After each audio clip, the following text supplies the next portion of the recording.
Hello everybody and welcome. In this video I'm going to show you how to perform hard reset for your speaker JBL Flip 7.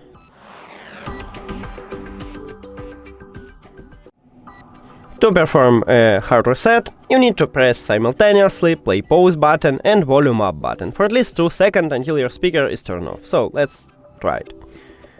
I press on it, press and hold on it, and as you can see, my speaker is turned off, and now we need to remove the speaker from your phone or from another your device. Click the information icon or settings icon near to it. Forget the device, forget device.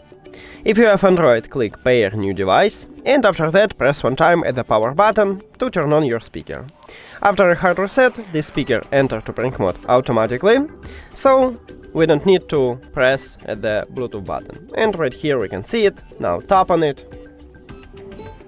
And we did it! Thank you for watching this video. If you found it helpful, please consider subscribing to the channel and leave the like on the video. See you later!